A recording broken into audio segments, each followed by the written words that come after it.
Hello and welcome to our Year 11 Parents Information Evening for this year. Obviously we're having to do it a little bit differently this year, but nonetheless I hope you find it really informative. I'm Mrs Holston, one of the assistant head teachers at the Earls High School, and I just wanted to say a very quick hello to everybody before we start sharing our screen and taking you through a variety of presentations which I hope you will find really useful. So I'm just going to begin with a very short introduction outlining what Results Day 2021 might look like and how that might be a little bit different for our students this year, and also going through how we are going to be preparing them for that.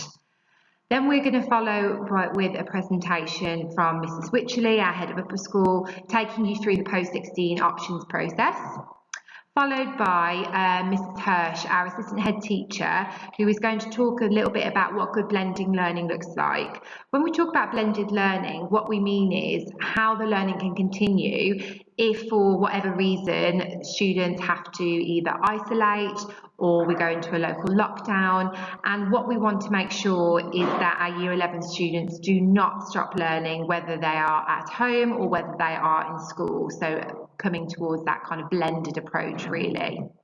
Finally, we're going to finish with Mr Berry, our Director of Student Needs, who's going to be focusing on how we can maintain health and well-being through what could be a potentially stressful year.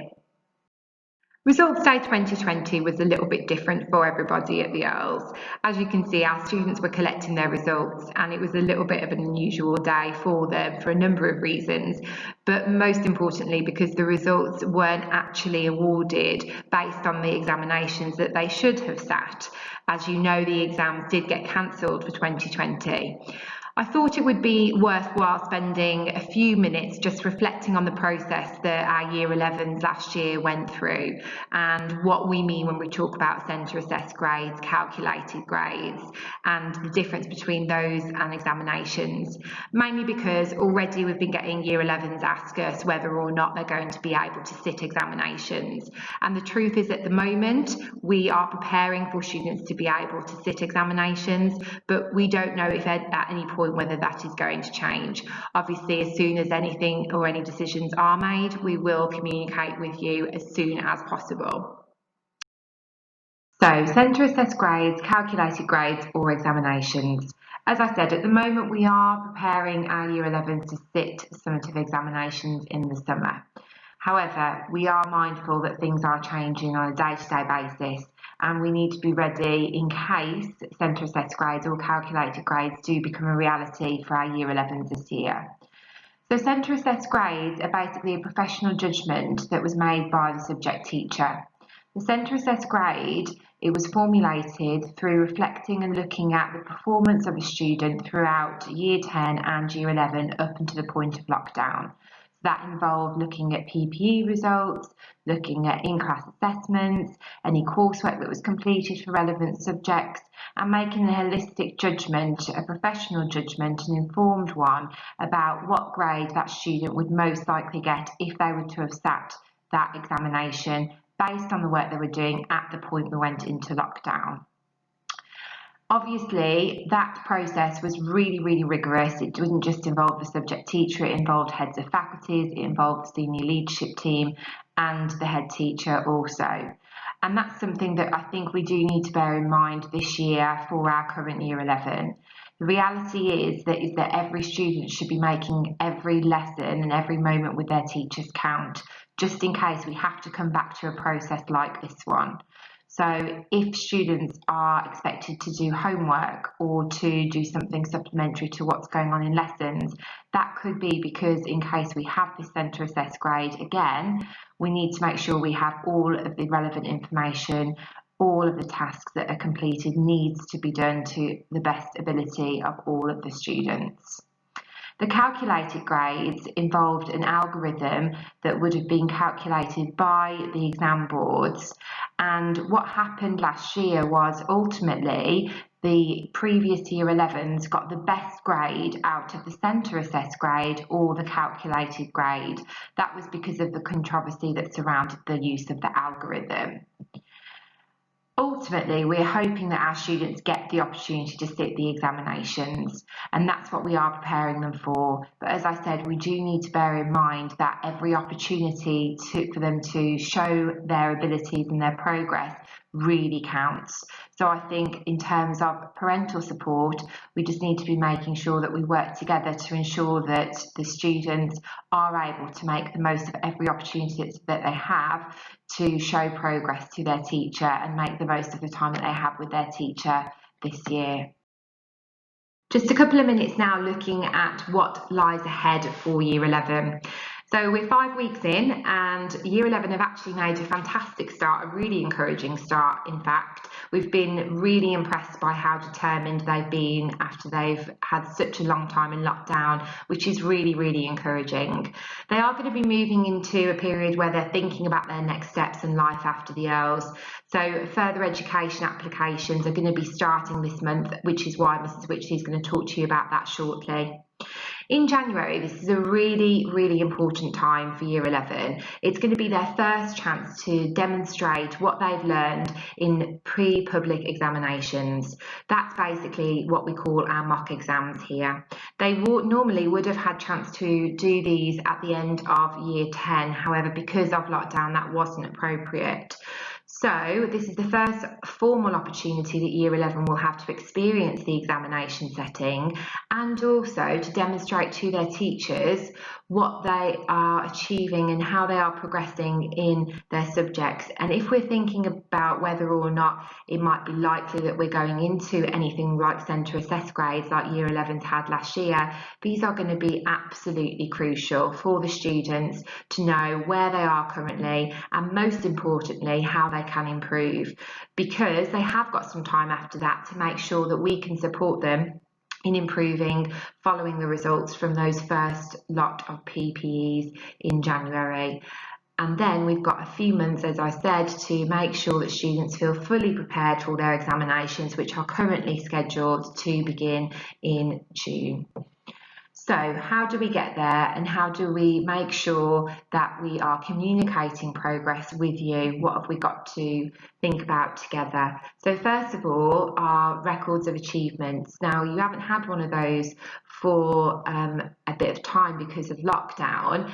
Therefore, we have scheduled a record of achievement for Year 11 to go home to you after half term. So teachers now are looking at how students have been progressing in these first few weeks and thinking about what they are likely to be achieving and thinking about the predicted grades based on how they're doing at the moment. So that'll be a really useful bit of information to go home. Then you'll have the opportunity to talk about that in one of our virtual parents' evenings. We trialled this with Year 10 at the end of last year, and it was really successful. So we're going to be running them with all year groups this year. Year 11, it's really important that we try and make an effort to speak to subject teachers and have that dialogue with them so we know how to support students moving forward in the run-up to their examinations. You might have noticed that you have had some increased communication with form tutors this year. That's because one of the good things that came out of school closures is that our form tutors did a fantastic job of talking to parents and checking in on all of our students. So we have made some time available for our form tutors to keep up that communication. Therefore, if you've got any queries or you would like to check in with your son or daughter's form tutor, then please get in contact with them. And they do have some time each week to make some phone calls to some of their tutees to see how they're getting on and looking at how we can support them in school. Year 11 are really lucky. They've got the dream team of Mr. Greenhalgh and Mrs. Witchley to support them, who are both experts in knowing how Year 11 run. Mrs. Witchley herself has overseen countless of Year 11, so she knows exactly where the pinch points are in this year and the best times that we can be putting the support in place for Year 11. And Mr. Greenhalgh is a fantastic source of support for all of the students. So please do get in contact with them if you have any issues or concerns at any point throughout the year. Subject teachers and FIDO period 4. This is something that we've been able to do because of our adjusted timetable, but it's actually worked out really well for Year 11. So at period 3 on Friday, the majority of our students go home. However, it does give chance for our subject teachers to invite back specific students for specific reasons into their subjects. So for example, if we've been monitoring students and we've realised that there's a little bit of learning that needs consolidating or going over, then they will be invited back for period 4 on Friday. It's not really an option, because if a teacher has identified that there is some learning that needs to be consolidated, gone over, just that little bit of extra support, it means that that's really crucial to get ready for the examinations at the end of this year. So we would really appreciate your support in ensuring all students are attending that intervention period on Friday. And finally, this year, as you might have seen in the media, the government have given us a substantial amount of money to make sure that students are supported as much as possible, and that we can support students in ensuring that any learning that happened over lockdown is consolidated and made sure that it is preparing them in the best way possible to sit those examinations.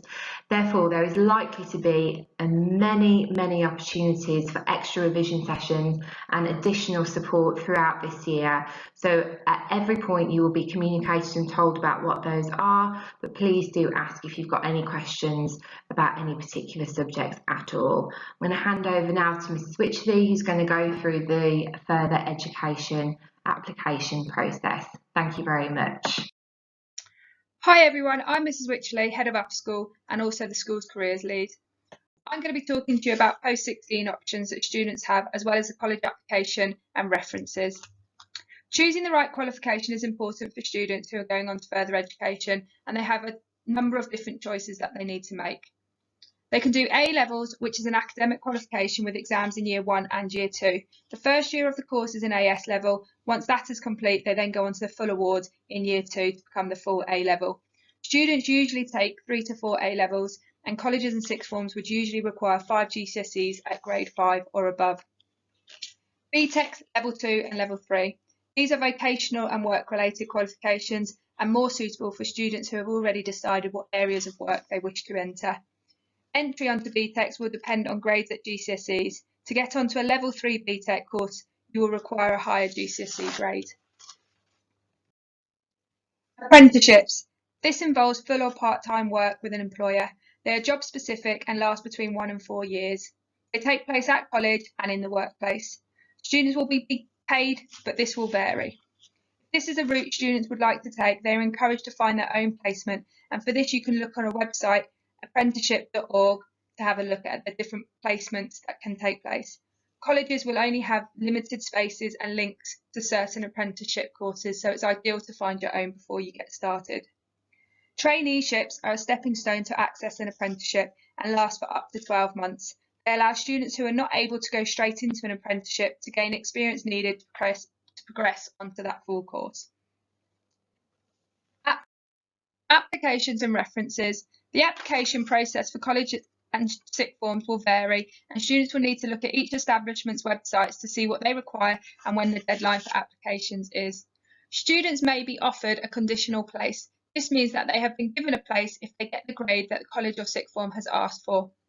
Mr. Greenhouse will be writing everybody's references, and he has asked for you to complete a form that can be accessed via Teams. If you have not already done this, please could you do so soon.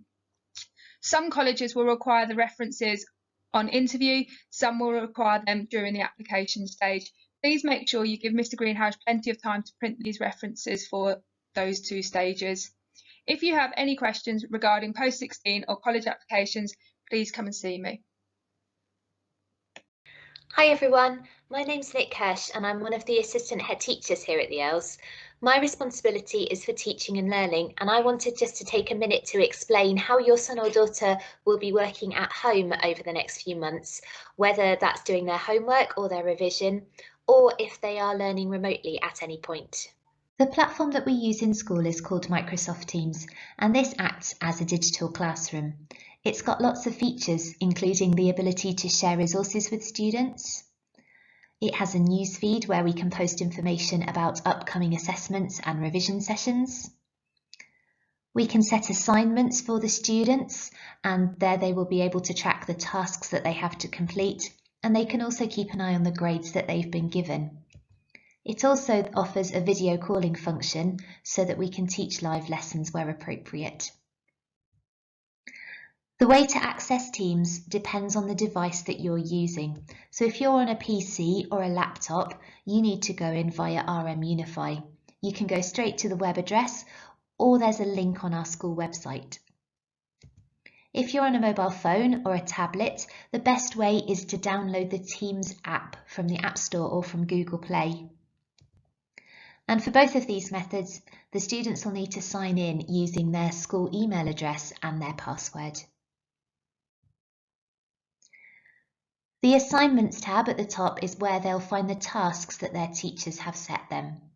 It's really important that they do their best to keep up with these tasks, whether they are routine homework tasks or if they are tasks for students to complete at home if they're isolating.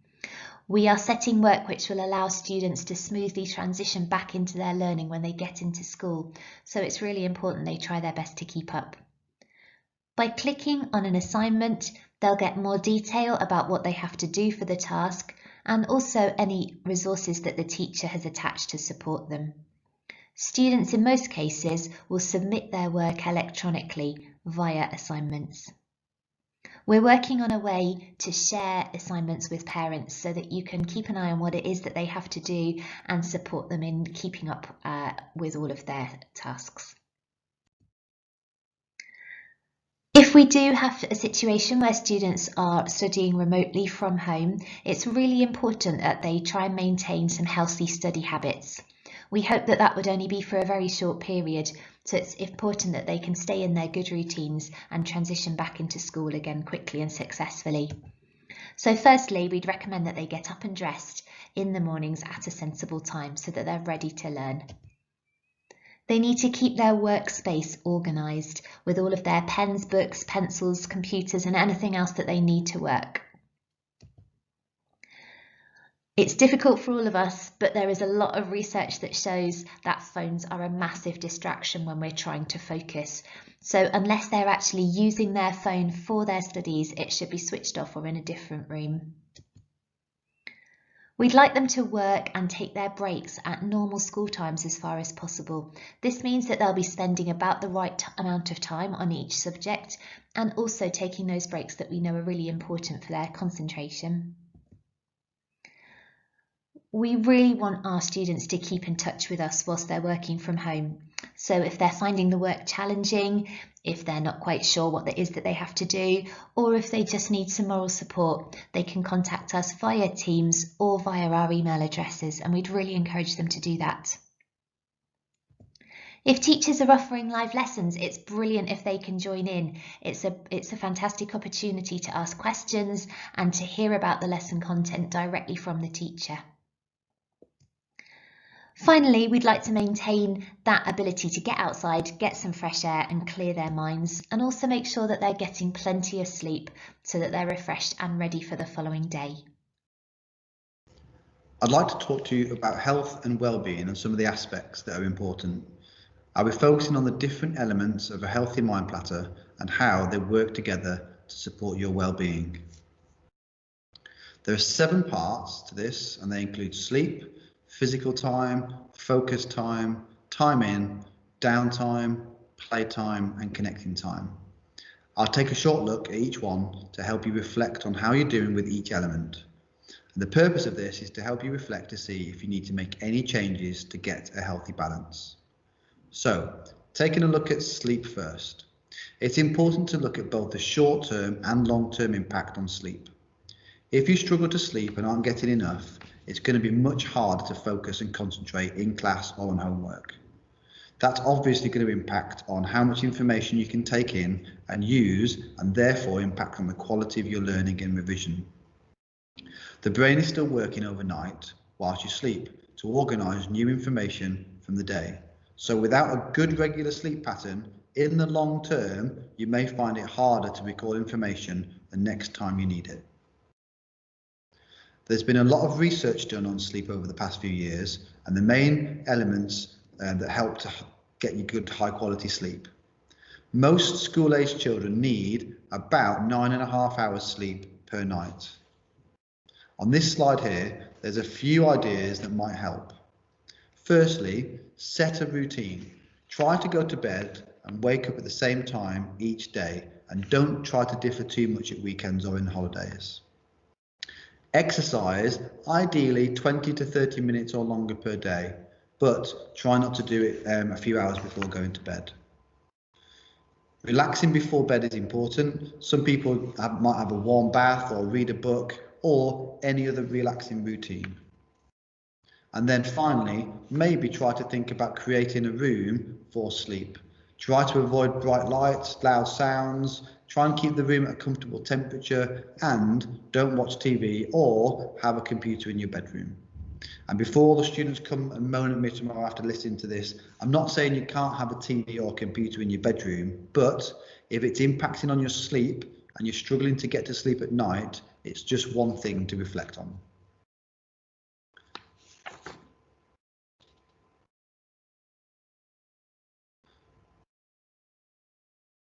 So moving on to exercise. As I just mentioned, not only can exercise help you sleep, but it can also have a positive impact on your brain, activating and helping you to focus. The image comparing the two brains on this slide is a really good reminder to show us how useful exercise is for focusing and also for the positive endorphins that are created for the feel-good factor. Exercise comes in lots of shapes and lots of sizes, so it's important to focus on the activity and not about your to-do list. That can wait until later. Then, focus time. This is your revision and learning time. This is definitely an important part of the Healthy Mind Platter and worth reflecting on how much you do. You could be a student who's doing too much or not enough. So the trick here, as with all the elements, is to get a good balance. If you're conscientious, there's a risk that you could think that you have to do hour after hour revision in the evenings and weekends. You just need to make sure that you're getting enough of all the other parts of the Mind Platter too. There's lots of different things that you can do to break up your focus time. The thing to reflect on is how to split your time up to help with your concentration. You can't revise for 3 hours at a time. You're going to need to have a break. Downtime is simply non-focused time, and it's important to have some of this in your day. So these activities will be times when you haven't planned to do anything and can just be free to do what you want.